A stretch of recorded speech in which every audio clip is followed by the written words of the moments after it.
രാത്രിയിലും വാഴ്ത്തപ്പെടുമാറാകട്ടെ. വളരെ സന്തോഷത്തോടെ ഉത്സാഹത്തോടെ ദൈവത്തിൻ്റെ ഇന്നത്തെ പാഠങ്ങളെല്ലാം പൂർത്തീകരിച്ച് അല്പസമയം റെസ്റ്റ് എടുക്കേണ്ട ഈ സമയത്ത് ദൈവവചനം ശ്രദ്ധിക്കാനായിട്ട് കടന്നു വന്ന എല്ലാ ദൈവമക്കളെയും ഓർത്ത് യേശുക്രിസ്തുവിന്റെ നാമത്തിൽ വന്ദനം പറയുന്നു. നമ്മുടെ ഇന്നത്തെ ചിന്തയ്ക്കായിട്ട് റോമാലേഖനം 10, 11, 12 വാക്യങ്ങൾ വായിക്കാം. എന്റെ പ്രാർത്ഥനയിൽ എപ്പോഴും യാചിക്കുന്നു എന്നുള്ളതിന് അവന്റെ പുത്രനെ കുറിച്ചുള്ള സുവിശേഷ ഘോഷണത്തിൽ ഞാൻ എന്റെ ആത്മാവിൽ ആരാധിക്കുന്ന ദൈവം എനിക്ക് സാക്ഷി. നിങ്ങളുടെ സ്ഥിരീകരണത്തിനായി ആത്മീയമായ പലതും നിങ്ങൾക്ക് നൽകേണ്ടതിന്, അതായത് നിങ്ങൾക്കും എനിക്കും ഒത്തൊരുമിച്ചുള്ള വിശ്വാസത്താൽ നിങ്ങളോട് കൂടെ എനിക്കും ആശ്വാസം ലഭിക്കേണ്ടതിന് ഞാൻ നിങ്ങളെ കാണുവാൻ വാഞ്ചിക്കുന്നു. കർത്താവേ, ഞങ്ങളിൽ കരുതപ്പെട്ട തിരുവചനത്തിന്റെ അടുക്കിലേക്ക് കർത്താവെ കടന്നു വരുന്നു. ദൈവത്തിന്റെ പരിശുദ്ധാത്മാവ് ഞങ്ങളോട് സംസാരിക്കണമേ. ദൈവത്തിന്റെ പരിശുദ്ധാത്മാവ് ഏതാത്മാവിൽ ഈ വചനങ്ങളെ അറിയിപ്പാൻ ആഗ്രഹിച്ചു അതുകൊണ്ട് ഞങ്ങളുടെ ഉള്ളകളിലേക്ക് കർത്താവെ ലഭിക്കേണ്ടതിനായിട്ട് ദൈവം ഞങ്ങളോട് കൂടെ ഇരിക്കണമേ എന്ന് ഞങ്ങൾ പ്രാർത്ഥിക്കുന്നു. അതിന്റെ കർത്താവെ ഞങ്ങളെ ബലപ്പെടുത്തണമേ എന്ന് പ്രാർത്ഥിക്കുന്നു. ഹല്ലേലൂയ. കഴിഞ്ഞ ആഴ്ചയിൽ നമ്മൾ റോമാലേഖനം അതിന്റെ 3, 4 മലയാള വേദപുസ്തകത്തിൽ 3, 4 വാക്യങ്ങളും 7, 8, 9, 10 വാക്യങ്ങളും 9 വാക്യങ്ങളാണ് ശ്രദ്ധിച്ചത്. ആ ഭാഗത്തു നിന്ന് അപ്പോസ്തലനായ വിശുദ്ധ പൗലോസ് റോമിലെ ജനത്തെ വിളിക്കുന്ന പദങ്ങളാണ് നമ്മൾ ശ്രദ്ധിച്ചത്, അല്ലെ? 3, 4 വാക്യങ്ങളിൽ ദൈവത്തിന് പ്രിയരും വിളിക്കപ്പെട്ട വിശുദ്ധരുമായ റോമിലെ ജനം. ആ വാക്യങ്ങൾ നാം പരിചയപ്പെട്ടപ്പോൾ ഞാൻ പറഞ്ഞു, ദൈവത്തിന് നമുക്ക് നൽകിയ പദവിയും നമ്മുടെ ഉത്തരവാദിത്വവും ആ വാക്യങ്ങളിൽ നമുക്ക് മനസ്സിലാക്കുവാനായിട്ട് സാധിക്കും. നമ്മൾ ക്രിസ്തു യേശുവിനാൽ വിളിക്കപ്പെട്ടവരാണ്, രാജകീയ പുരോഹിത വർഗമാണ്, ഒപ്പം നമ്മൾ വിശുദ്ധിക്കായി വിളിക്കപ്പെട്ടവരാണ്. നമ്മൾ ദൈവത്തിന്റെ പ്രിയ മക്കളാണ് എന്നുള്ളതാണ് നമുക്ക് ലഭിച്ചിരിക്കുന്ന പദവി. പക്ഷേ നമ്മളെ വിളിച്ചിരിക്കുന്നത് വിശുദ്ധിക്കായാണ്, ക്രിസ്തുവിന്റെ സഹോദരന്മാരായാണ് വിളിച്ചിരിക്കുന്നതെങ്കിൽ നമ്മൾ അതുപോലെ ജീവിക്കുക, ക്രിസ്തുവിന് അനുരൂപരായി തീരുക എന്നുള്ളത് നമ്മുടെ റെസ്പോൺസിബിലിറ്റി, നമ്മുടെ ഉത്തരവാദിത്തമാണ്.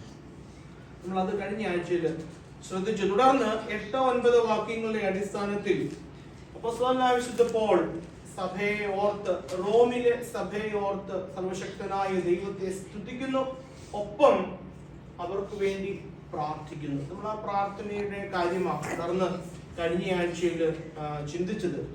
അപ്പോസ്തലന് വേണ്ടിയും അപ്പോസ്തലൻ അവർക്ക് വേണ്ടിയും പ്രാർത്ഥിക്കുന്ന ആ 2 വേദഭാഗങ്ങൾ നമ്മൾ എടുത്തിട്ട് പ്രാർത്ഥനയിൽ അപ്പോസ്തലൻ ഉപയോഗിക്കുന്ന ആ പദങ്ങളെ നമ്മളൊന്ന് മനസ്സിലാക്കുവാനാണ് ശ്രമിച്ചത്. ദൈവേഷ്ടത്താൽ ഞാൻ നിങ്ങളെ വന്ന് കാണേണ്ടതിനും നിങ്ങളോടൊപ്പം മനം തണുക്കേണ്ടതിനും നിങ്ങളാൽ യാത്ര അയക്കപ്പെടേണ്ടതിനും ഞാൻ കൊണ്ടുപോകുന്ന ഈ ധർമ്മശേഖരം യെരൂശലേമിലെ സഭയ്ക്ക് പ്രസാദമാകേണ്ടതിനും യെരൂശലേമിലെ അവിശ്വാസികളിൽ നിന്ന് ഞാൻ കാക്കപ്പെടേണ്ടതിനൊക്കെ ആയിട്ട് അപ്പോസ്തലൻ അവരോട് പ്രാർത്ഥിക്കുവാൻ ആവശ്യപ്പെടുമ്പോൾ അപ്പോസ്തലൻ ഉപയോഗിക്കുന്ന ഒരു വാക്കാണ് ദൈവേഷ്ടത്താൽ.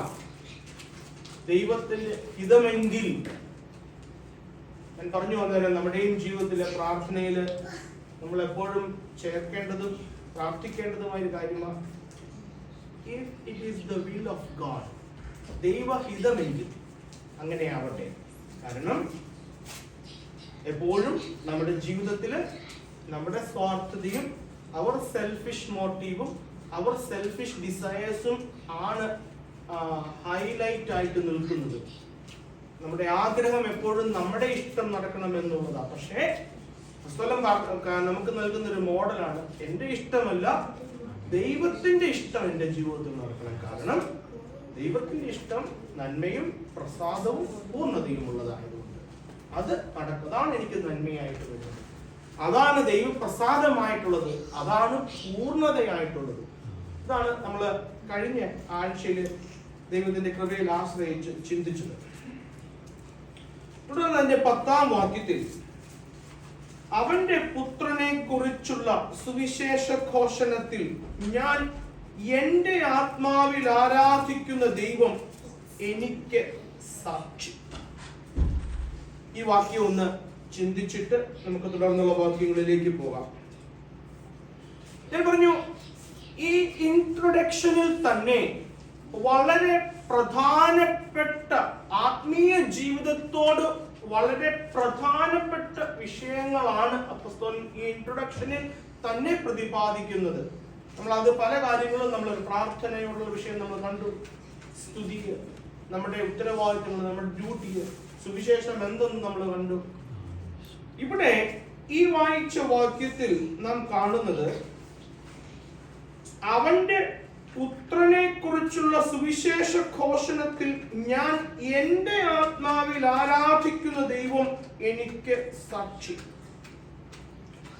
അതേപോലെ തന്നെയുള്ള, നമ്മൾ നേരത്തെ ചിന്തിച്ചതുപോലെ തന്നെയുള്ള ഒരു പ്രധാനപ്പെട്ട വിഷയമാണ് ഈ 10ാം വാക്യത്തിലും നാം കാണുന്നത്. അവിടെ പറയുക, എന്റെ ആത്മാവിൽ ആരാധിക്കുന്ന ദൈവം എനിക്ക് സാക്ഷി.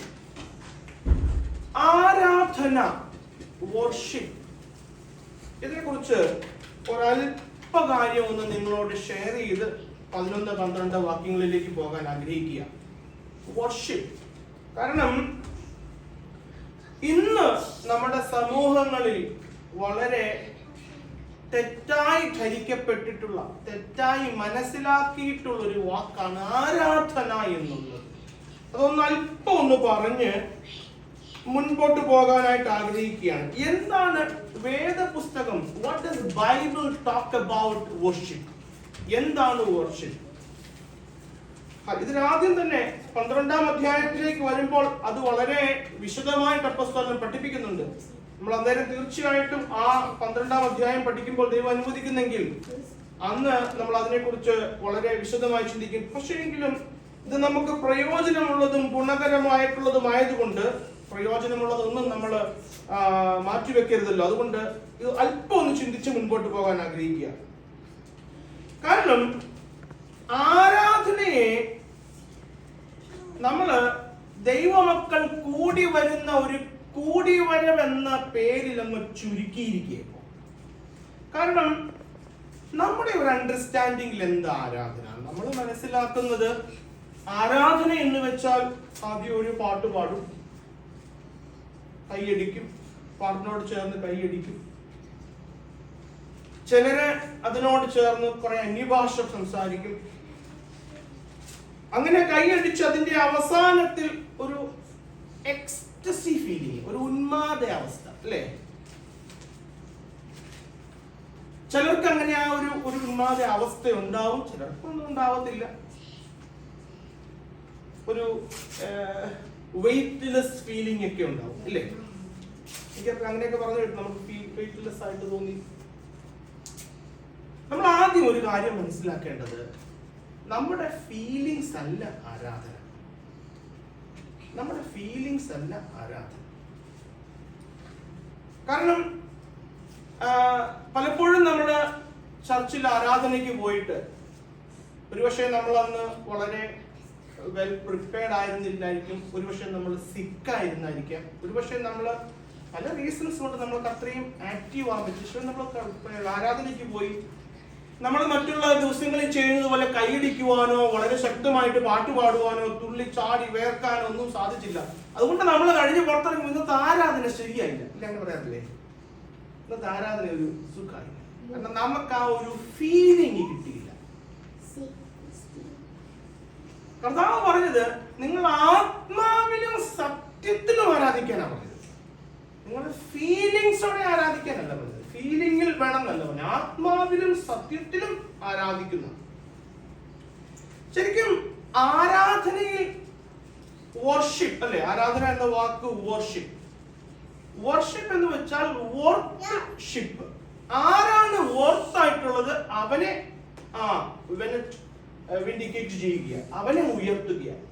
നമ്മൾ റെവലേഷൻസിലേക്ക് വന്നാൽ, വെളിപ്പാട് പുസ്തകത്തിലേക്ക് വന്നാൽ, അതിന് അവിടെ മൂപ്പന്മാർ അതിന്റെ 5-ാം അധ്യായം 12 മുതൽ 14 വരെയുള്ള വാക്യങ്ങളൊന്ന് വായിച്ചാൽ, റെവലേഷൻസ് 5-ാം അധ്യായം 12 മുതൽ 14 വരെയുള്ള വാക്യങ്ങളിൽ അവർ അത്യുച്ചത്തിൽ അറക്കപ്പെട്ട കുഞ്ഞാട് ശക്തിയും ധനവും ജ്ഞാനവും ബലവും ബഹുമാനവും മഹത്വവും സ്തോത്രവും ലഭിക്കുവാൻ യോഗ്യൻ എന്ന് പറഞ്ഞു. ആരാണ് വർത്ത്? കാൽവരിയിൽ നമുക്ക് വേണ്ടി അറക്കപ്പെട്ട നമ്മുടെ വാഴ്ത്തപ്പെട്ടവനായ കർത്താവ്, ആ അറക്കപ്പെട്ടവനായ കുഞ്ഞാട്, അവിടുന്ന് യോഗ്യൻ. സ്വർഗത്തിൽ നാം കാണുന്നത് അവിടെയും ആരാധന കുഞ്ഞാടിനാണ്. മൂപ്പന്മാർ തന്റെ കിരീടങ്ങൾ താഴെ വെച്ച് കുഞ്ഞാടെ അവിടുന്ന് യോഗ്യൻ. സ്വർഗത്തിലും ഭൂമിയിലും ഭൂമിക്ക് കീഴിലും സമുദ്രത്തിലുമുള്ള സകല സൃഷ്ടിയും അവയിലുള്ളതൊക്കെയും സിംഹാസനത്തിൽ ഇരിക്കുന്നവനും കുഞ്ഞാടിനും സ്തോത്രവും ബഹുമാനവും മഹത്വവും ബലവും എന്നേക്കും ഉണ്ടാകട്ടെ എന്ന് പറയുന്നത് ഞാൻ കേട്ടു. എവരിതിങ്, എല്ലാം കുഞ്ഞാടെ അവിടുന്ന് യോഗ്യൻ. ഹല്ലേലൂയ. അപ്പൊ ആരാധന എന്ന് വെച്ചാൽ നമ്മൾ കർത്താവിനെ ഉയർത്തുന്നതാണ്, കർത്താവിന്റെ നാമത്തെ ഉയർത്തുന്നതാണ്, കർത്താവിന്റെ മഹത്വം കരയേറ്റുന്നതാണ് ആരാധന. ഹല്ലേലൂയ. ഞാൻ ചിന്തിക്കാറുണ്ട് പലപ്പോഴും, നമ്മൾ എന്തുകൊണ്ടാണ് കർത്താവിനെ മഹത്വപ്പെടുത്തുന്നത്? Why do we worship Jesus? Why do we adore him? പാപികളായി അതിക്രമത്താൽ മരിച്ചു കിടന്ന ഞാൻ, അല്ലെങ്കിൽ എന്നെ, അല്ലെങ്കിൽ നമ്മളെ അവിടുത്തെ കാൽവരി യാഗത്താൽ എന്റെ രക്ഷയോടുള്ള ബന്ധത്തിൽ എന്റെ രക്ഷാനായകനായി എനിക്ക് വേണ്ടി പകരം കാൽവരിയിൽ അറക്കപ്പെട്ട കുഞ്ഞാടിനെ ഓർക്കുമ്പോൾ, കുഞ്ഞാടെ അവിടുന്ന് യോഗ്യൻ. ഹല്ലേലൂയ. പക്ഷെ ഇന്ന് ചർച്ചുകള് ഈ യോഗ്യത, ഈ മഹത്വം കർത്താവിന് കൊടുക്കേണ്ടതിന് പകരം എന്റെ രോഗം മാറിയതിന് നന്ദി, എന്റെ അസുഖം മാറിയതിന് നന്ദി, എന്റെ ജോലി കിട്ടിയതിനായി, അല്ലെങ്കിൽ ഇത് ശരിക്കും പ്രാർത്ഥനയില്, ഈ ആരാധനയില് നമ്മുടെ ഈ ലോകത്തിലെ ആവശ്യങ്ങൾ മാത്രം നടന്നു കിട്ടിയതിന് ദൈവത്തെ മഹത്വപ്പെടുത്തുന്ന, അല്ലെങ്കിൽ ദൈവത്തിന്റെ നന്ദി പറയുന്ന ഒരു അവസ്ഥ ആയിട്ട് മാത്രം മാറിയിരിക്കുക ഇന്നത്തെ ചർച്ചകൾ, അല്ലെ? ചിന്തിച്ചു നോക്കൂ. ഹല്ലേലൂയ. ശരിക്കും നമ്മുടെ കർത്താവിനെ മഹത്വപ്പെടുത്തുന്നത് എന്തിനാ? എന്റെ ഈ ലോകത്തിലെ, അല്ലെങ്കിൽ ഈ ലോകത്തിൽ എനിക്ക് ജീവിക്കാനായിട്ട്, നമ്മുടെ രക്ഷയോടുള്ള ബന്ധത്തിലല്ല, നമ്മുടെ ഈ ലോകത്തിലെ, നമ്മൾ പലപ്പോഴും പറയാറില്ലേ, കഴിഞ്ഞ ഒരാഴ്ച കർത്താവിനെ നടത്തിയതിനായിട്ട് നന്ദി. അപ്പൊ കഴിഞ്ഞ ഒരു ആഴ്ച നമ്മളെ നടത്താനായിട്ട് കർത്താവ് വേണമായിരുന്നു, അതിന് നന്ദി. അടുത്ത ആഴ്ച എന്നെ നടത്തണം. പറഞ്ഞു മനസ്സിലായേ? നമ്മളിതിന് നന്ദി പറയുന്നല്ല, നമ്മുടെ നന്ദിയും നമ്മുടെ പ്രാർത്ഥനയും നമ്മുടെ ആരാധനയും അതിന് മാത്രമായിട്ട് ഒതുങ്ങിക്കുടിക്കും. കാരണം പുതിയ നിയമ ആരാധന എന്ന് പറയുന്നത് കുഞ്ഞാടിനെ മഹത്വപ്പെടുത്തുന്ന, കുഞ്ഞാടിനെ ഉയർത്തുന്നതാ പുതിയ നിയമ ആരാധന. ഈ വേദഭാഗത്ത് റോമാലേഖനത്തില്, അതിന്റെ റോമാലേഖനത്തിലേക്ക് വരുമ്പോൾ അതിന്റെ 12-ാം അധ്യായം അതിന്റെ 1-ാം വാക്യത്തിൽ നമ്മൾ വായിച്ച 12-ാം അധ്യായം 1-ാം വാക്യം ഒന്ന് വായിച്ചേ.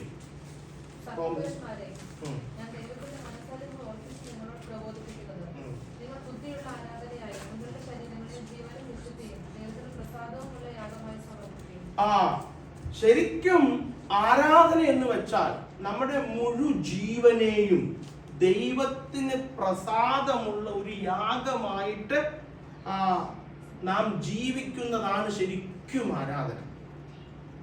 അതാ അപ്പോസ്തലനോട് പറയുന്നത്, നിങ്ങളുടെ ജീവനെ യാഗമായി ദൈവത്തിന് സമർപ്പിക്കുക.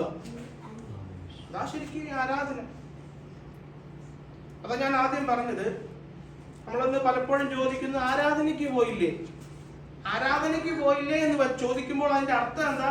അവിടെ പോയിരിക്കുന്ന ആ സമയമാണ് ആരാധന, അത് കഴിഞ്ഞാൽ പിന്നെ ആരാധനയല്ല. അങ്ങനെ നമ്മൾ മനസ്സിലാക്കിയിരിക്കുന്നത്. എന്നാ അപ്പോസ്തലൻ പഠിപ്പിക്കുന്നത് അങ്ങനെയല്ല. നമ്മുടെ മുഴു ജീവിതവും മുഴു ജീവനും ആരാധനയാണ്. ദൈവത്തിന് പ്രസാദമുള്ള യാഗമായി സമർപ്പിക്കണം. അതുകൊണ്ടല്ലേ 6-ാം വാക്യത്തിൽ 1:6 വാക്യത്തിൽ സകല ജാതികളുടെയും ഇടയിൽ വിശ്വാസത്തിന് അനുസരണം വരുത്തേണ്ടതിന്, വിശ്വാസത്തിന്റെ അനുസരണം വരുത്തുക എന്ന് വെച്ചാൽ എന്റെ വിശ്വാസത്തെ എന്റെ ജീവിതത്തിലൂടെ ഞാൻ തെളിയിക്കണം. അതായത് എന്റെ ജീവിതം മുഴുവനും കർത്താവിന് യോഗ്യമാം വണ്ണത്തിലായിത്തീരണം. ഞാൻ എന്ത് വിശ്വസിച്ചിരിക്കുന്നു അതെന്റെ ജീവിതത്തിലൂടെ തെളിയിക്കപ്പെടണം. അങ്ങനെ തെളിയിക്കപ്പെടുന്നുണ്ടെങ്കിൽ ജീവിതം മുഴുവനും ഒരു ആരാധനയായി നാം മാറ്റുകയും. അതുകൊണ്ടല്ലേ അപ്പോസ്തലൻ പറയുന്നത്, എനിക്ക് ജീവിക്കുന്നത് ക്രിസ്തുവും മരിക്കുന്നത് ലാഭവുമാകുന്നു. ഹല്ലേലൂയ. നമുക്കും ആ ഒരു ഹയർ ലെവൽ ഓഫ് റിലേഷൻഷിപ്പ് വേണം. ഈ 10-ാം വാക്യത്തിൽ എന്താ പറയുന്നത്? അവന്റെ പുത്രനെ കുറിച്ചുള്ള സുവിശേഷ ഘോഷണത്തിൽ ഞാൻ എന്റെ ആത്മാവിൽ ആരാധിക്കുന്ന ദൈവം എനിക്ക് സാക്ഷി. അപ്പോസ്തലനായ വിശുദ്ധ പൗലോസിനെ നമ്മുടെ കർത്താവ് ദമസ്കോസിന്റെ പടിവാതിക്കൽ വെച്ച് വിളിച്ചപ്പോൾ തീർച്ചയായിട്ടും വിശുദ്ധിയിലേക്കും ദൈവത്തിന്റെ ജനമായിട്ടും ദൈവത്തിന്റെ പ്രിയ മകനായിട്ടും ഒരു അപ്പസ്തോലനൊക്കെ ആയിട്ടാ ദൈവം അപ്പസ്തോലനായ പോളിനെ വിളിക്കുന്നത്. അതിലുപരി അപ്പസ്തോലനെ ജാതികളുടെ ഇടയിലെ അപ്പസ്തോലനായിട്ട്, ജാതികളുടെ ഇടയിലെ സുവിശേഷ ഘോഷണത്തിനായിട്ട് വിളിച്ചു. ഇല്ലേ നമ്മൾ അപ്പസ്തോല പ്രവൃത്തികൾ. അപ്പൊ അപ്പസ്തോലൻ പറയുക, എന്നെ ദൈവം വിളിച്ചപ്പോൾ എന്റെ വിളിയിലുള്ള ദൈവത്തിന്റെ ആശ എനിക്ക് മനസ്സിലായി. ഞാൻ അതെന്റെ ജീവിതത്തിൽ പൂർത്തീകരിക്കുന്നു. എങ്ങനെയാ പൂർത്തീകരിക്കുന്നത്? എന്നെ വിളിച്ചിരിക്കുന്നത് ജാതികളുടെ ഇടയിലുള്ള സുവിശേഷ ഘോഷണത്തിനായി. അതാണ് പറയുന്നത്, ജാതികളുടെ ഇടയിലുള്ള സുവിശേഷ ഘോഷണത്തിൽ ഞാൻ എന്റെ ആത്മാവിൽ ആരാധിക്കുന്ന ദൈവം. കർത്താവ് വിളിച്ചിരിക്കുന്ന വിളിയെ എന്തിനായി അപ്പോസ്തലനെ വിളിച്ചോ ആ വിളി തന്റെ ജീവിതത്തിലൂടെ പൂർത്തീകരിക്കുക. അങ്ങനെ ഞാൻ ദൈവത്തെ ആരാധിക്കുക എന്ന് പറയുന്നത്. മനസ്സിലായി പറഞ്ഞത്? അപ്പോസ്തലനെ വിളിച്ചത് ജാതികളുടെ അപ്പോസ്തലനായിട്ട്, ജാതികളുടെ ഇടയിലേക്ക് സുവിശേഷവുമായിട്ട് അപ്പോസ്തലനെ അയക്കാനാണ് അപ്പോസ്തലൻ വിളിച്ചത്. അപ്പോസ്തലൻ അത് ചെയ്ത് ദൈവത്തെ ആരാധിക്കുക. അങ്ങനെയെങ്കിൽ എന്നെയും നിങ്ങളെയും വിളിച്ചിരിക്കുന്നത് ദൈവത്തിന്റെ പ്രിയ മക്കളായിട്ടാ, പ്രിയ മകനായിട്ടാ, പ്രിയ മകളായിട്ടാ, വിശുദ്ധിയിലേക്കാണ് വിളിച്ചിരിക്കുന്നത്. അങ്ങനെയെങ്കിൽ നാം അങ്ങനെ ജീവിക്കുന്നുണ്ടെങ്കിൽ അത് ദൈവത്തിന് യോഗ്യമായിട്ടുള്ള ഒരു പ്രസാദകരമായിട്ടുള്ള ഒരു യാഗമാ, ഒരു ആരാധനയ. യാഗം എന്ന വാക്കാണ് പഴയ നിയമത്തില്, പുതിയ നിയമത്തിൽ ആരാധന. എന്നെ വിളിക്ക് യോഗ്യമാവണ്ണം നമ്മളെ ഒരു വിശുദ്ധ ജനമായിട്ടാണ് വിളിച്ചിരിക്കുന്നത്. നമ്മൾ വിശുദ്ധിയോടെ വേർപാടോടെ ദൈവവചനത്തിന് അനുസൃതമായി നാം ജീവിക്കുന്നുണ്ടെങ്കിൽ അതാണ് ജീവിക്കുന്ന ആരാധന. നമ്മള് അപ്പം ഈ ചർച്ചിൽ പോയി സ്പെൻഡ് ചെയ്യുന്ന സമയം മാത്രമാണ് ആരാധന എന്ന് മനസ്സിലാക്കി കഴിഞ്ഞാൽ അത് കഴിഞ്ഞാൽ പിന്നെ എനിക്ക് കുഴപ്പമില്ല. ഞാൻ പറഞ്ഞു മനസ്സിലായോ? അവിടെയാണ് അതിന്റെ അപകടം കിടക്കുന്നത്. ചർച്ച് കഴിഞ്ഞ് വിട്ട്. അതുകൊണ്ട് നമുക്ക് ചർച്ച് ലൈഫും പല വിശ്വാസികളുടെയും ചർച്ച് ലൈഫും സോഷ്യൽ ലൈഫും അല്ലാതെ കുടുംബജീവിതം അല്ലെങ്കിൽ സാമൂഹിക ജീവിതം രണ്ട് ധ്രുവങ്ങളിലാണ് നിൽക്കുന്നത്. അപ്പം ചർച്ചിൽ നല്ല പെർഫെക്റ്റ്, പക്ഷെ അതിൽ നിന്ന് പുറത്തിറങ്ങിയാൽ, കാരണം ചർച്ചിൽ നമ്മൾ ആരാധിക്കുക. പക്ഷെ ബൈബിൾ അങ്ങനെയല്ല പഠിപ്പിക്കുന്നത്. ബൈബിൾ പഠിപ്പിക്കുന്നത്, സുവിശേഷം പഠിപ്പിക്കുന്നത്, ഈ വേദപുസ്തകം പഠിപ്പിക്കുന്നത് നമ്മുടെ മുഴുവൻ ജീവനും ഒരു യാഗമാണ്. അതുകൊണ്ട് അപ്പോസ്തലൻ പറയുന്നത്, എന്നെ വിളിച്ച വിളി എന്നെ ജാതികളുടെ സുവിശേഷ ഘോഷണത്തിനായി വിളിച്ചിരിക്കുന്നു. ഞാൻ അത് ചെയ്ത് എന്റെ ആത്മാവിൽ ദൈവത്തെ ആരാധിക്കുന്നു. ഹല്ലേലൂയ.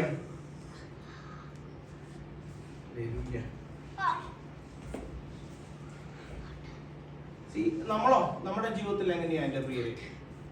നമുക്ക് ആ നിലയിലുള്ള ഒരു ജീവിതമാണോ? നമ്മൾ ദൈവത്തിന്റെ വചനത്തിനനുസൃതമായി നമ്മുടെ കുടുംബങ്ങളിൽ, നമ്മുടെ ജോലി സ്ഥലത്ത്, നമ്മുടെ മക്കളുടെ ഇടയിൽ, നമ്മുടെ കൂട്ടുകാരുടെ ഇടയിലൊക്കെ ആയിരിക്കുമ്പോഴാണ് നമ്മൾ ദൈവത്തെ മഹത്വപ്പെടുത്തുക പ്രിയരെ ചെയ്യുന്നത്. ഞാൻ പറഞ്ഞില്ലേ, ആരാധന എന്ന് വെച്ചാൽ കുഞ്ഞാടിനെ മഹത്വപ്പെടുത്തുക. കുഞ്ഞാടിനെ എങ്ങനെയാ മഹത്വപ്പെടുത്തുന്നത്? കുഞ്ഞാടിനെ മഹത്വപ്പെടുത്തുന്നത്, കുഞ്ഞാടിനെ അവൻ നമ്മളെ വിളിക്കൊത്തോണം നമ്മൾ ജീവിക്കുമ്പോഴാണ് ദൈവത്തിൽ നാം മഹത്വപ്പെടുന്നത്. നമ്മൾ അവനെ ഉയർത്തേണ്ട, അല്ലേ? നമ്മൾ ഒരു പാപം ചെയ്യാനുള്ള ഒരു സിറ്റുവേഷനിൽ വരുമ്പോൾ നമ്മൾ അതിൽ നിന്ന് വിട്ടൊഴിഞ്ഞ് മാറി അതിനെ ജയിച്ച് അവിടെ ദൈവം മഹത്വപ്പെടുന്നത്. അതാണ് ദൈവത്തിന് കൊടുക്കുന്ന ആരാധന. അങ്ങനെയാ ദൈവത്തിന് നമ്മള് ആരാധിക്കേണ്ടത്. ഞാൻ ചർച്ചിൽ വന്നിരുന്ന് നമ്മൾ ഒന്നിച്ചിരുന്ന് ദൈവത്തെ സ്തുതിക്കുകയും മഹത്വം വാ കൊണ്ട് ആരാധിക്കുന്നത് വേണ്ട എന്നല്ല പറഞ്ഞത്. അത് മാത്രമാകരുത്, അത് മാത്രമായിട്ടൊന്ന് ഒതുങ്ങിപ്പോയി. ഹല്ലേലൂയ. നമ്മൾ അന്യഭാഷ, ചിലരുടെ ചിന്തയുണ്ട് അന്യഭാഷ വന്നാലേ ആരാധനയുള്ളൂ. ഞാൻ പറഞ്ഞല്ലോ, അന്യഭാഷയിൽ നാം ദൈവത്തോട് പ്രാർത്ഥിക്കുകയാണോ, ദൈവത്തെ മഹത്വപ്പെടുത്തുകയാണോ, ദൈവത്തിന് അല്ലെങ്കിൽ നന്ദി പറയുക, ഏതാ നമ്മൾ ചെയ്യുന്നതെന്ന് നമുക്കറിയില്ല. ഞാൻ പറഞ്ഞു മനസ്സിലായി. അന്യഭാഷ വേണ്ടെന്നല്ല, അന്യഭാഷയിൽ ആരാധിക്കാൻ കുഴപ്പമില്ല.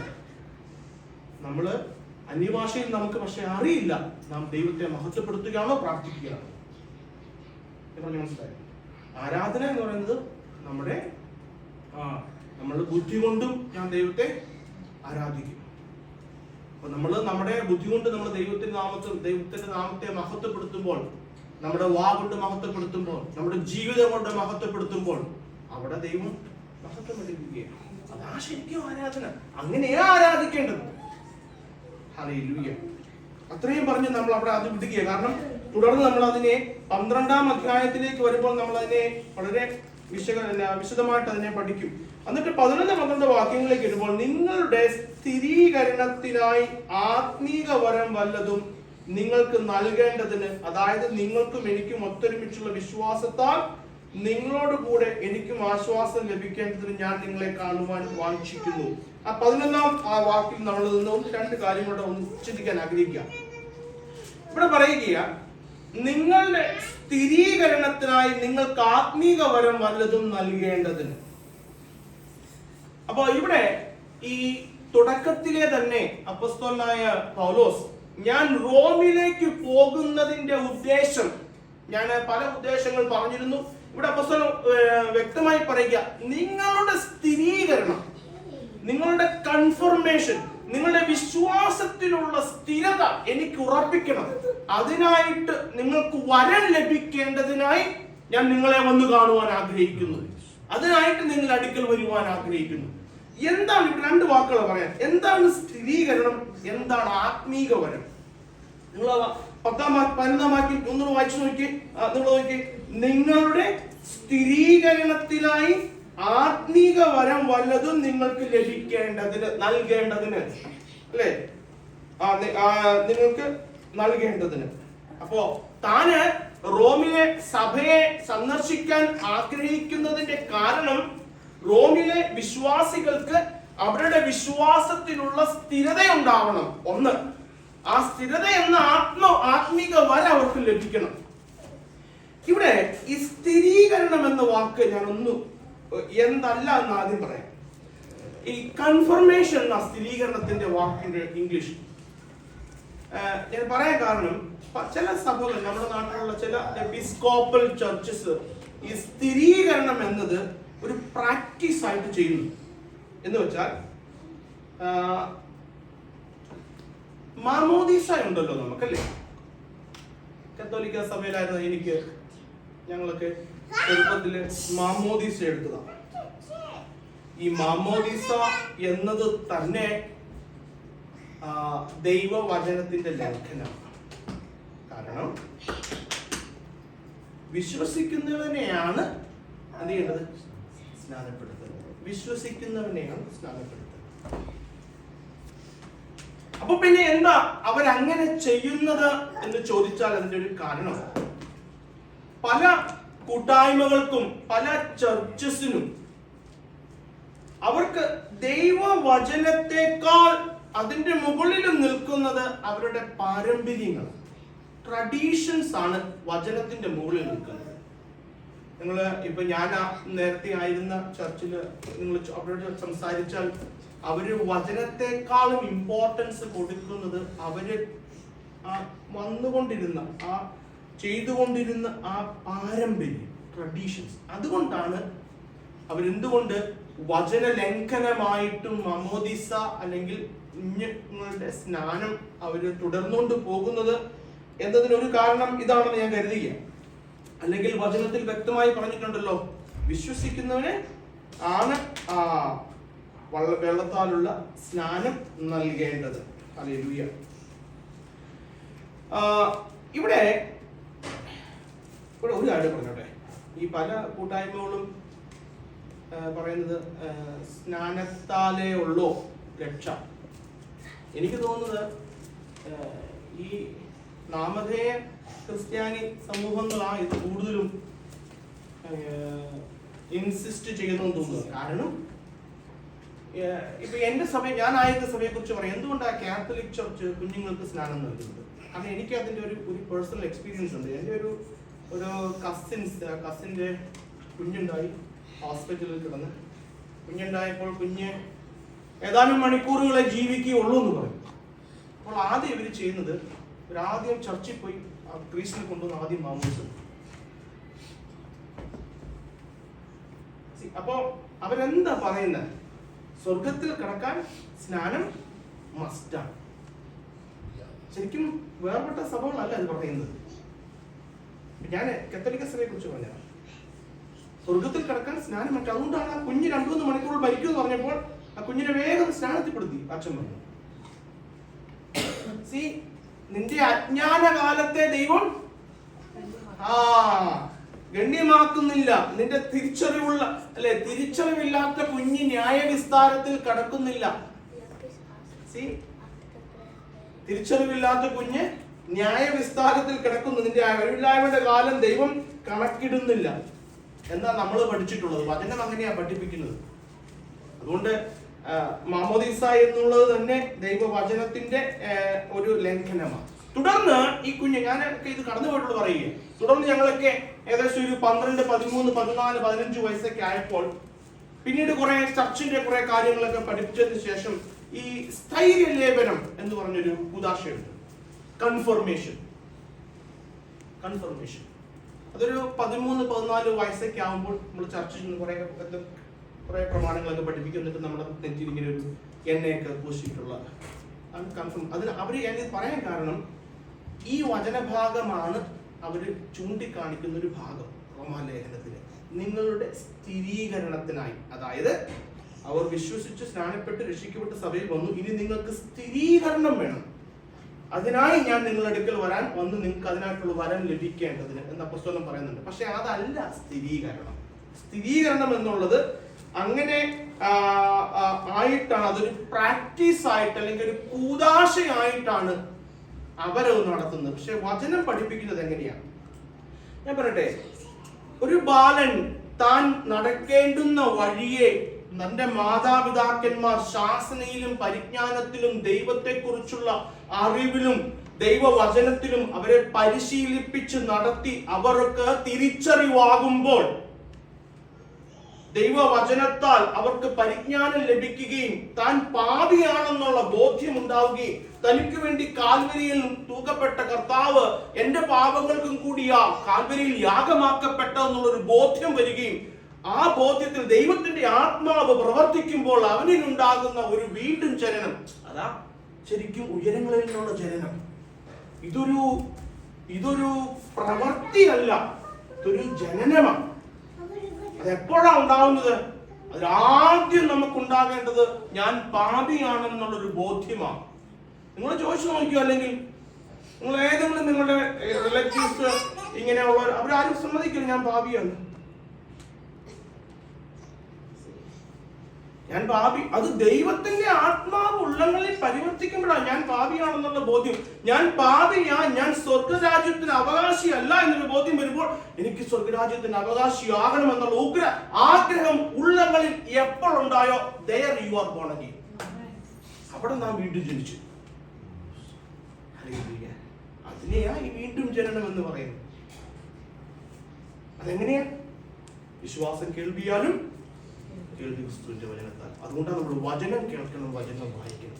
വചനം കേൾക്കുകയും വചനം വായിക്കുകയും ചെയ്യുമ്പോൾ ദൈവത്തിന്റെ പരിശുദ്ധാത്മാവ് നമ്മുടെ ഉള്ളങ്ങളിൽ, പണ്ട് ഇരുളിന്മേൽ ആത്മാവ് വ്യാപരിച്ചു ഇരുട്ടായി കിടക്കുന്ന നമ്മുടെ ഉള്ളങ്ങളിൽ ദൈവത്തിന്റെ പരിശുദ്ധാത്മാവ് പരിവർത്തിക്കുമ്പോൾ ജീവൻ ഉണ്ടായി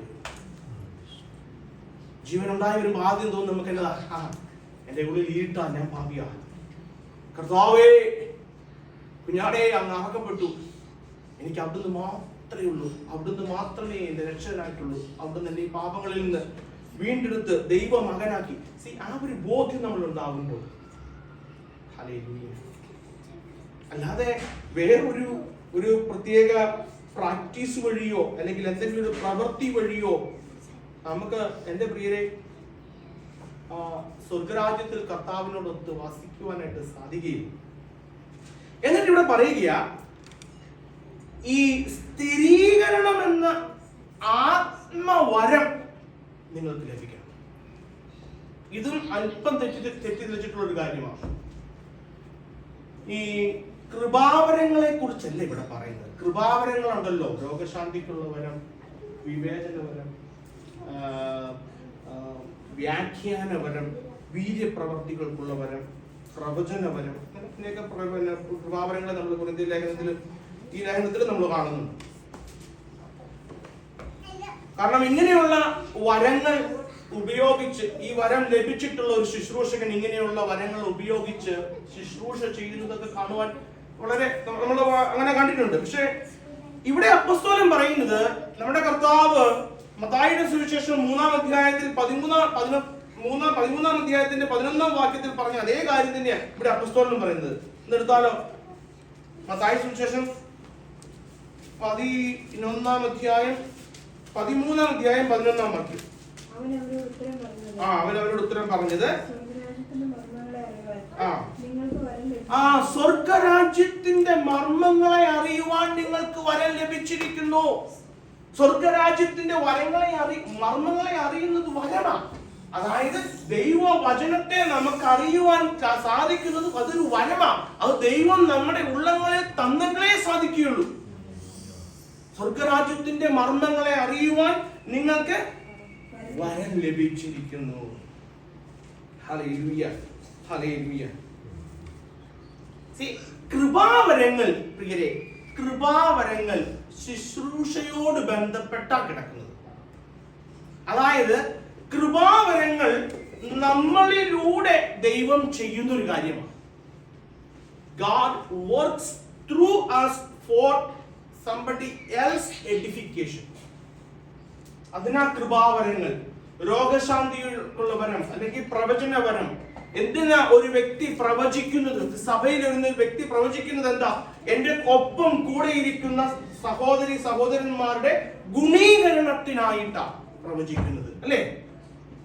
അതിനായിട്ട് പ്രവർത്തിക്കുന്നത്. അതുകൊണ്ടല്ലേ നമ്മൾ ഫോർത്ത് ടെല്ലിംഗ് എന്ന് വിളിക്കുന്നത്. ഫോർത്ത് ടെല്ലിംഗ് ശരിക്കും അതാ പ്രവചനം. ഹല്ലേലൂയ. അത് നമ്മുടെ ഇടയിലുള്ള ആരോട് വേണമെങ്കിലും ദൈവത്തിന് ഇടപെടാം. ഹല്ലേലൂയ. അപ്പൊ അത് നമ്മളിലൂടെ ചെയ്യുന്ന ഒരു ശുശ്രൂഷകനിലൂടെ ദൈവം ചെയ്യുന്ന വരങ്ങളാണ്. എന്നാൽ നമ്മളിൽ ചെയ്യുന്ന വരമുണ്ട്. ദൈവം നമ്മളിൽ ചെയ്യുന്ന വരം. ഹല്ലേലൂയ. ഇപ്പൊ നമുക്ക് സ്ഥിരീകരണം ഉണ്ടാവണം, നമുക്ക് വചനത്തിന്റെ തിട്ടം ഉണ്ടാവണം, വചനത്തിന്റെ ബോധ്യം ഉണ്ടാവണം, വിശ്വാസത്തിൽ സ്ഥിരത ഉണ്ടാവണം, പ്രത്യാശയിൽ സ്ഥിരത ഉണ്ടാവണം, സ്നേഹത്തിൽ നാം വളരണം. ഇത് ദൈവം നമ്മളിൽ ചെയ്യുന്ന കാര്യമാണ്. അതിനെയും അപ്പോസ്തലൻ വിളിക്കുന്നത് വരമായിട്ടാണ്, അല്ലെ? നമുക്ക് ഫിലിപ്പിയ ലേഖനത്തിലാന്ന് എനിക്ക് തോന്നുന്നു. ഫിലിപ്പിയ ലേഖനം 1:29 നിങ്ങൾക്ക് കഷ്ടം സഹിപ്പാനായിട്ടുള്ള വരം ലഭിച്ചിരിക്കുന്നു. ഫിലിപ്പിയ ലേഖനം വായിച്ചാലോ? ഫിലിപ്പിയ ലേഖനം അതിന്റെ 1-ാം അധ്യായം 29-ാം വാക്യം. 1:29 വാക്യത്തില്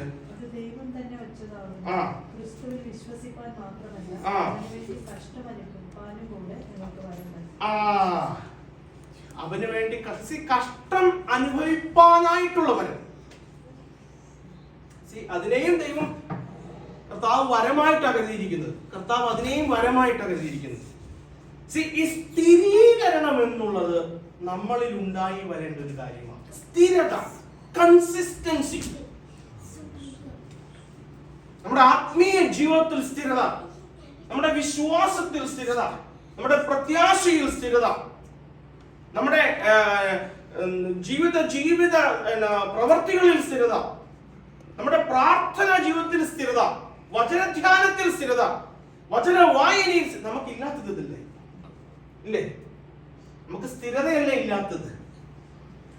നമുക്ക് സ്ഥിരത ഇല്ലാത്തത് കൊണ്ടാണ് നമുക്ക് മുൻപോട്ട് വളരാൻ പറ്റാത്തത്. അപ്പോസ്തലൻ അവർ ഇവിടെ നോക്കിയിട്ട് പറയുക, ഞാൻ നിങ്ങളുടെ അടുക്കൽ വന്ന് നിങ്ങൾക്ക് സ്ഥിരത, നിങ്ങളിൽ സ്ഥിരീകരണം എന്ന ആത്മവരം നിങ്ങൾക്ക് ലഭിക്കേണ്ടതിനായിട്ട് ഞാനും നിങ്ങളോടും ഒത്തുള്ള നമ്മുടെ ഒന്നിച്ചുള്ള കൂട്ടായ്മയിൽ നിങ്ങൾ സ്ഥിരപ്പെടേണ്ടതിനായി ഞാൻ ദൈവത്തോട് പ്രാർത്ഥിക്കുന്നു. ഹല്ലേലൂയ. 15-ാം അധ്യായത്തിന്റെ 5-6 വാക്യം നോക്കിയേ. റോമാലേഖനം 15-5-6. Romans 15:5-6. എന്നാൽ നിങ്ങൾ ഐക്യമത്യപ്പെട്ട് നമ്മുടെ കർത്താവായ യേശുക്രിസ്തുവിന്റെ പിതാവായ ദൈവത്തെ ഏകമനസ്സോടെ ഒരു വായിനാൽ മഹത്വീകരിക്കേണ്ടതിന് സ്ഥിരതയും ആശ്വാസവും നൽകുന്ന ദൈവം നിങ്ങൾക്ക് ക്രിസ്തുയേശുവിന് അനുരൂപമായി തമ്മിൽ ഏകചിന്തയോടെ ഇരിപ്പാൻ കൃപ നൽകുമാറാകട്ടെ. എന്നാൽ നിങ്ങൾ ഐകമത്യപ്പെട്ട് നമ്മുടെ കർത്താവായ യേശു ക്രിസ്തുവിന്റെ പിതാവായ ദൈവത്തെ ഏക മനസ്സോടെ ഒരു വായിനാൽ മഹത്വീകരിക്കേണ്ടതിന് നമ്മളിൽ ഐക്യതയുണ്ടായിട്ട് നമ്മുടെ കർത്താവിനെ ഒരേ വായിനാൽ നമുക്ക് മഹത്വപ്പെടുത്തേണ്ടതിന് നമ്മളിൽ സ്ഥിരതയുണ്ടാകാനായിട്ട് അപ്പോസ്തലൻ ഇവർക്ക് വേണ്ടി പ്രാർത്ഥിക്കുകയാണ്.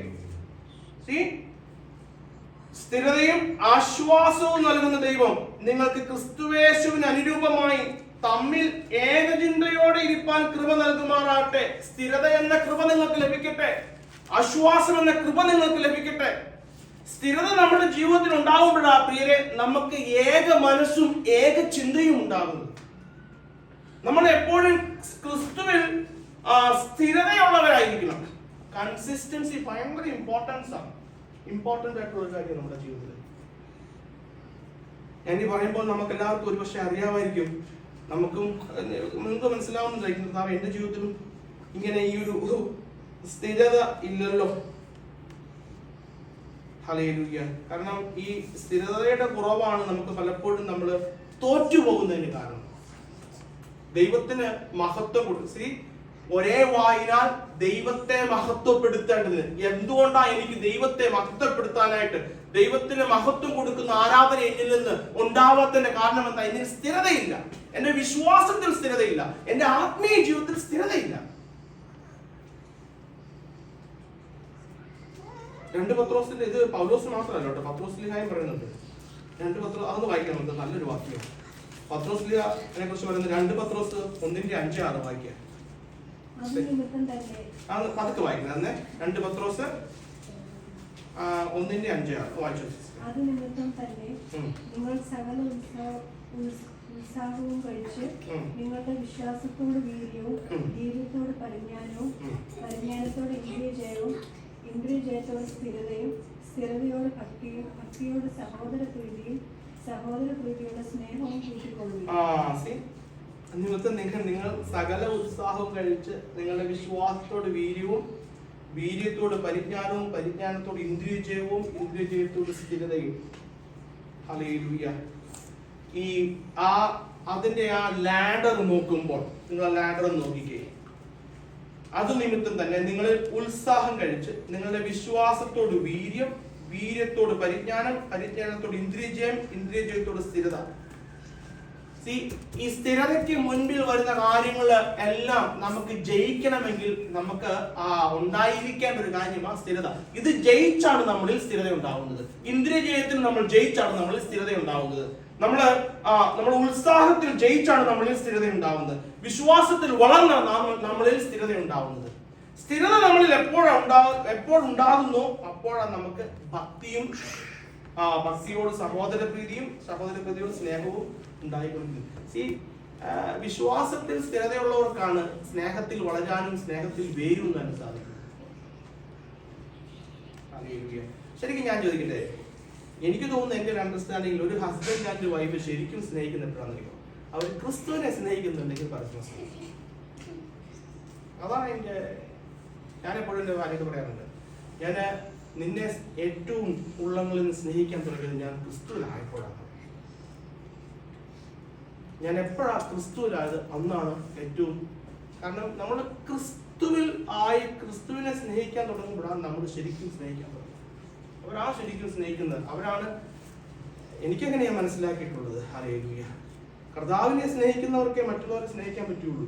ഞാൻ കർത്താവിനെ സ്നേഹിക്കുകയും കർത്താവ് എന്നെ സ്നേഹിക്കുകയും കർത്താവിന്റെ ആ രക്ഷയുടെ അനുഭവത്തിലേക്ക് വന്നപ്പോഴാ സ്നേഹം എന്തെന്ന് ഞാൻ മനസ്സിലാക്കിയതും എനിക്ക് മറ്റുള്ളവരെ സ്നേഹിക്കാനും സാധിക്കുന്നത്.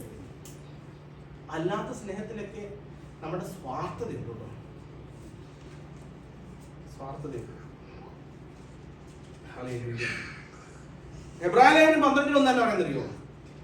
എബ്രായലേഖനം 12:1 നിങ്ങൾ സ്ഥിരതയോടെ ഓടണം അല്ലേ? ഒന്ന് വായിച്ചോ 12:1. ആകയാൽ നാമും സാക്ഷിയുടെ ഇത്ര വലിയൊരു സമൂഹം നമുക്ക് ചുറ്റും നിൽക്കുന്നത് കൊണ്ട് സകല ഭാരവും മുറുകെ പറ്റുന്ന പാപവും വിട്ട് നമുക്ക് മുൻപിൽ വെച്ചിരിക്കുന്ന ഓട്ടം സ്ഥിരതയോടെ ഓടുക. സ്ഥിരതയോടെ ഓടണം നാം. ഹല്ലേലൂയ. പറയാ ഈ സ്ഥിരതയോടെ ഓടാൻ, ഈ പാപത്തെയും ഭാരത്തെയും വിട്ട് സ്ഥിരതയോടെ ഓടാൻ നമുക്കൊരു വരം വേണം. ഇത് നിങ്ങളിൽ വരമായിട്ട് തന്നെ ഇരിക്കണം. ദൈവം നമുക്ക് നൽകുന്ന കൃപാവരങ്ങൾ അതൊന്നും ദൈവം ഒരു വ്യക്തിക്ക് കൊടുത്താൽ അത് തിരിച്ചെടുക്കുന്നില്ല.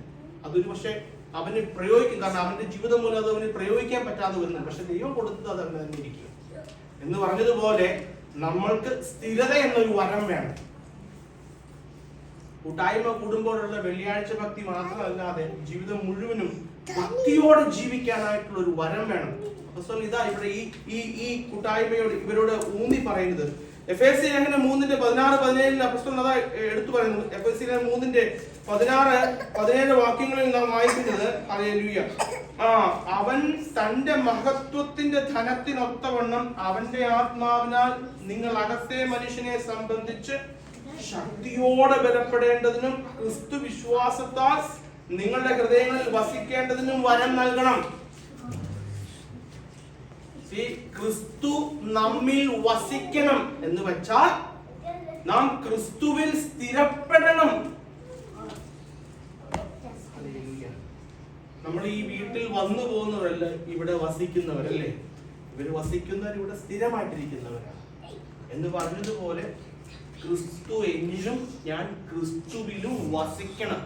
അതിന് ഞാൻ സ്ഥിരത എപ്പോഴും ചർച്ചിൽ പോയി പ്രാർത്ഥിക്കുമ്പോൾ മാത്രമല്ല, through out in my life ഞാൻ ക്രിസ്തുവിലും ക്രിസ്തു എന്നിലുമായിരിക്കണം.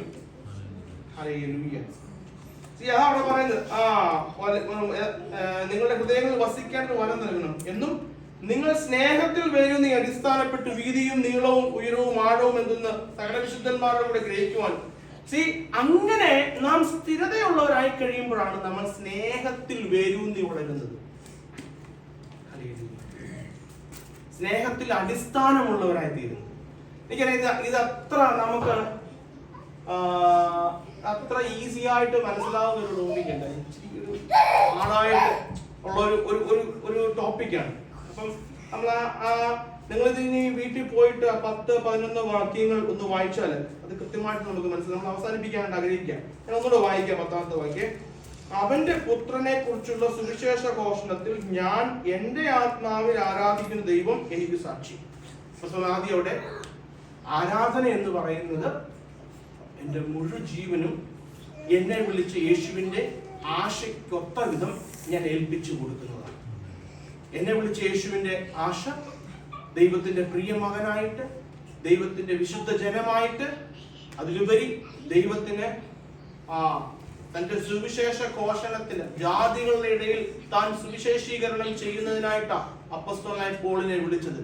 താൻ അത് ചെയ്യുക വഴി ഞാൻ എന്നെ വിളിച്ച ദൈവത്തെ എന്റെ ആത്മാവിൽ ആരാധിക്കുകയാണ്. ഹല്ലേലൂയ. അത് നമ്മൾ 10ാം വാക്യത്തിൽ ആരാധനയോടുള്ള ബന്ധത്തിൽ കണ്ടത്. അങ്ങനെയെങ്കിൽ നമ്മെ വിളിച്ച ദൈവം നമ്മുടെ വിളിയുടെ ദൈവത്തിന്റെ ഇഷ്ടം എന്തെന്ന് മനസ്സിലാക്കി അതനുസരിച്ച് നാം ജീവിക്കുന്നതാണ് ശരിക്കും പുതിയ നിയമ ഉപദേശത്തിന്റെ അടിസ്ഥാനത്തിലുള്ള ആരാധന. Hallelujah, hallelujah. അല്ലാതെ നമ്മള് ഒരു കൂട്ടായ്മയിൽ കടന്നു വന്ന് മാത്രം ആരാധിക്കുന്നത് ആണ് ആരാധന എന്ന് കരുതരുത്. അങ്ങനെയും ആരാധിക്കാം. ഒന്നിച്ച് ദൈവമക്കൾ ഒന്നിച്ച് ദൈവത്തിന്റെ നാമത്തെ മഹത്വപ്പെടുത്തുന്നത് കുഞ്ഞാടേ അവിടുന്ന് അറക്കപ്പെട്ടു. അതുകൊണ്ടാണ് ഞാൻ പറഞ്ഞത്, പല സഭകളിലും രക്ഷയുടെ ദൈവം എനിക്ക് നൽകിയ രക്ഷയെ ഓർത്ത് ദൈവത്തെ മഹത്വപ്പെടുത്തണം. എനിക്ക് ദൈവം നൽകിയ രക്ഷയെ ഓർത്ത് ഞാൻ ദൈവത്തെ മഹത്വപ്പെടുത്തണം. ഹല്ലേലൂയ. എന്നിട്ട് എന്റെ 11-12 വാക്യങ്ങളിൽ നിങ്ങളുടെ സ്ഥിരീകരണത്തിനായി ആത്മീക വരമല്ലോ നിങ്ങൾക്ക് നൽകേണ്ടതിന്. അതാണ് അത് തുടർന്ന് ചിന്തിച്ചത്. അപ്പോസ്തലൻ പറയുക, നമ്മുടെ വിശ്വാസത്തിലുള്ള സ്ഥിരത, നമ്മുടെ ആത്മീയ ജീവിതത്തിലുള്ള സ്ഥിരത നിങ്ങൾക്ക് ലഭിക്കണം. അതിനായി ഞാൻ നിങ്ങൾക്ക് വേണ്ടി പ്രാർത്ഥിക്കുന്നു. കാരണം റോമിലെ ജനം, റോം എന്ന് പറയുന്ന സാർവലൗകികതയുടെ ഒരു ഈറ്റില്ലമായ റോം, പല തത്വചിന്തകളുടെ ഈറ്റില്ലമായ റോം, പല ആചാര അനുഷ്ഠാനങ്ങളുടെ ഉറവിടമായ റോം, ഇങ്ങനെ ഒരു വലിയ വൻ നഗരത്തിൽ ജീവിക്കുന്ന ക്രിസ്തുയേശുവിൽ വിശുദ്ധരെ നിങ്ങൾ അസ്ഥിരരായി മാറി വഴുതി പോകുവാൻ ഇടയുണ്ട്. കാരണം വല്ല കാറ്റിനാലും നിങ്ങൾ ഉഴഞ്ഞു പോകാതെ ക്രിസ്തുയേശുവിൽ സ്ഥിരതയോടെ ഇരിക്കേണ്ടതിനായി ഞാൻ നിങ്ങളുടെ അടുക്കൽ വന്ന് നമ്മുടെ ഒന്നിച്ചുള്ള കൂട്ടായ്മ അത് പ്രയോജനപ്പെടട്ടെ എന്നാണ് അപ്പോസ്തലൻ അവരോട് പറയുന്നത്. ഇത് തന്നെയാണ് നമ്മുടെ ജീവിതത്തിലും പല സാഹചര്യങ്ങൾ, ചിലപ്പോ കഷ്ടതയുടെ ചില സമയങ്ങളിൽ അല്ലെങ്കിൽ അതുപോലുള്ള സിറ്റുവേഷൻ വരുമ്പോൾ നമുക്കും ഈ വിശ്വാസത്തിൽ ഒരു വീഴ്ചയും അങ്ങനെ തന്നെയാണോ, ഇതെന്തുകൊണ്ട് ദൈവം എന്റെ ജീവിതത്തിൽ ഇങ്ങനെ ചെയ്തു എന്നെന്താ അല്ലേ, നമുക്ക് അങ്ങനെയൊക്കെ തോന്നാറില്ലേ? എത്രയോ പേര് അങ്ങനെ മാറിപ്പോയിട്ടുണ്ട്, പിന്മാറ്റത്തിലേക്ക് പോയിട്ടുണ്ട്. അപ്പൊ നമുക്ക് നമ്മുടെ ജീവിതത്തിൽ വേണ്ട വളരെ ഇമ്പോർട്ടന്റ് ആയിട്ടുള്ള കാര്യമാണ് നമ്മുടെ വിശ്വാസത്തിൽ, നമ്മുടെ ആത്മീയ ജീവിതത്തിൽ സ്ഥിരത. ഇതിനായിട്ട് നമുക്ക് നമ്മളെ തന്നെ ഏൽപ്പിക്കാം. അല്ലെങ്കിൽ അതൊരു വരമായിട്ട് എനിക്ക് വേണം, എപ്പോഴും നിൽക്കണം. എന്റെ അന്ത്യശ്വാസത്തോളം എനിക്ക് ക്രിസ്തുവിൽ സ്ഥിരമായിരിക്കാൻ കർത്താവേ, ഇതെനിക്കൊരു വരമായിട്ട് നൽകണമേ എന്ന പ്രാർത്ഥനയോടെ നമുക്കിന്ന് മടങ്ങാം. അതിനായിട്ട് ദൈവം നമ്മളെ ഓരോരുത്തരെയും സഹായിക്കട്ടെ. ഒപ്പം ആരാധന എന്നുള്ളത് എന്റെ ജീവിതത്തിലൂടെ എന്റെ കർത്താവിന്റെ നാമം മഹത്വം എടുക്കുന്നതാണ്. ഞാൻ പറയുന്ന ഒരു വാക്കിലൂടെ ആയിരിക്കാം, ഞാൻ പറയുന്ന ഒരു പ്രവൃത്തിയിലൂടെ ആയിരിക്കാം. ദൈവത്തിനായിട്ട് നമ്മളെല്ലാവരും സഹായിക്കട്ടെ. നമുക്ക് പ്രാർത്ഥിക്കുന്നു അവസാനിപ്പിക്കാൻ.